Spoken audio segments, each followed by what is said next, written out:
Then the guys, they look so monkish sometimes. Yeah, absolutely. I regret this. I regret this. If I will look this back, if I will look this back now. People, I love Dumagat, I love Philippines. I have nothing against the Philippines. And I'm very sorry about it. Isang matinding issue ang kumakalat ngayon sa social media dahil sa mga dayuhang tila nakalimot na bisita lang sila sa ating bansa. Mainit na pinag-uusapan ng isang Estonian vlogger na si Mr. Rosipo matapos siyang mahuli sa Dumaguete dahil sa kanyang mga video na harap-harapang nambabastos sa mga Pilipino.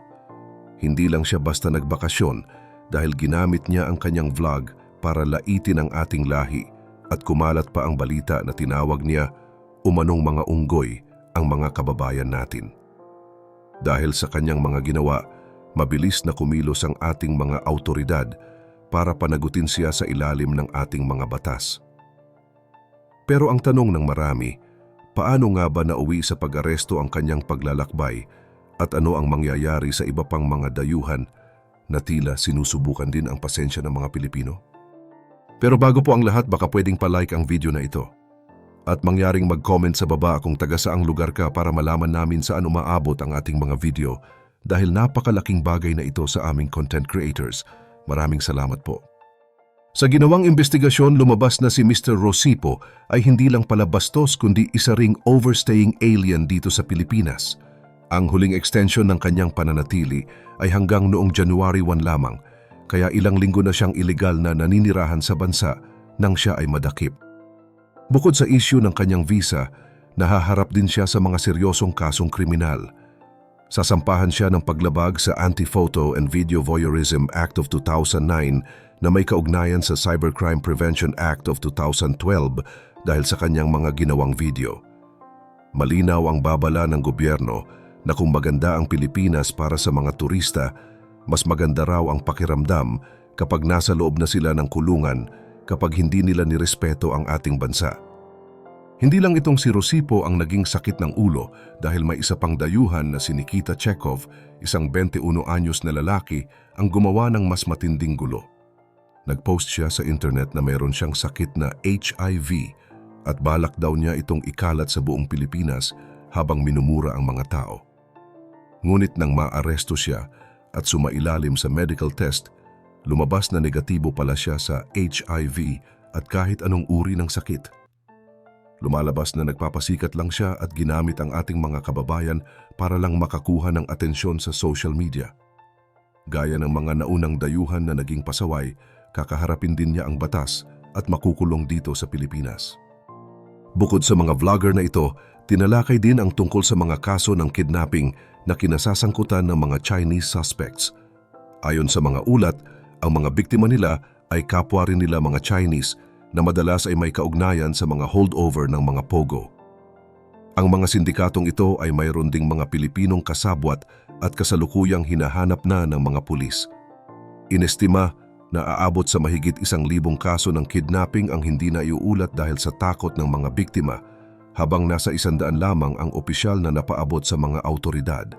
Ang modus nila ay kikidnapin ang biktima, sasaktan habang kinukuhanan ng video, at pagbabayarin ang mga magulang nito na nasa China bago pakawalan ang biktima rito. Ang mga ganitong balita ay isang paalala na habang mahal natin ang turismo, hindi natin hahayaan na abusuhin ng sinumang dayuhan ang ating hospitality at kaligtasan. Pagdating naman sa seryosong usapin ng seguridad, binigyang diin ng ating mga autoridad na ang lahat ng mga naiulat na kaso ng kidnapping ay matagumpay nilang naresolba. Sa katunayan, ayon sa ulat ay halos lahat ng mga biktima, lalo na ang mga Chinese nationals, ay nailigtas na at ang iba naman ay pinili na ring bumalik sa kanilang sariling bansa. Ang magandang balita para sa ating lahat ay wala na talagang naitatalang operasyon ng POGO sa Pilipinas batay sa mga report mula sa bawat lokal na pamahalaan. Bagamat naglalabas pa rin ang ating gobyerno ng mga travel visa para sa mga turistang Chinese, ito ay para lamang sa layunin ng pamamasyal at turismo. Mahigpit nang ipinagbabawal ang pagpasok nila para magtrabaho at tinapos na rin ang dating sistema kung saan ang mga papeles para sa pagtatrabaho ay inaayos lamang pagdating nila rito sa bansa. Bukod sa mga isyong ito, Meron ding mga lumalabas na ulat tungkol sa isang kilalang personalidad na si Atong Ang. May mga impormasyon kasing nagsasabing maaring nasa ibang bansa na ito, particular na sa Cambodia o Thailand. Sinasabing noong kasagsagan ng mga raid sa mga pogo rito sa Pilipinas, marami sa mga sangkot ang lumipat sa Cambodia para doon ipagpatuloy ang kanilang mga operasyon. Naniniwala ang mga autoridad na posibleng may kinalaman ito sa mga overseas e-sabong operations na itinatayo sa labas ng ating bansa.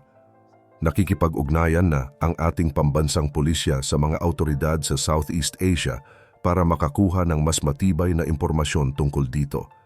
Ang tinitignan na paraan ngayon para maibalik siya sa bansa ay ang pakikipag-usap ng ating Pangulo sa mga lider ng ibang bansa, gaya ng ginawa sa mga nakaraang kaso ng mga takas na opisyal. Ang nakakapagtaka sa kwentong ito ay kung paano siya nakalabas ng bansa, gayong wala namang record sa Bureau of Immigration na dumaan siya sa anumang airport. Dahil dito, hinala ng marami na dumaan siya sa tinatawag na backdoor o mga lugar na walang mahigpit na bantay para hindi mapansin ang kanyang pag-alis. Gayunpaman, nilinaw ng gobyerno na ang lahat ng ito ay base pa lamang sa mga hinala at wala pa silang hawak na solidong ebidensya na talagang wala na siya sa Pilipinas.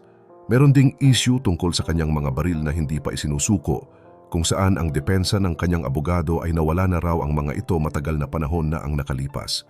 Ngunit ayon sa batas, kailangang magpakita ng personal na pirma at affidavit of loss bago ito tanggapin ng mga autoridad. Balik tayo sa mga kaso ng kidnapping. Lumalabas sa investigasyon na 99% ng mga biktima ay mga dayuhan din na dinukot ng kapwa nila dayuhan. Ang mga Pilipino na nadadamay sa mga grupong ito ay madalas na nagsisilbi lamang bilang mga bodyguard o tauhan ng mga banyagang sindikato.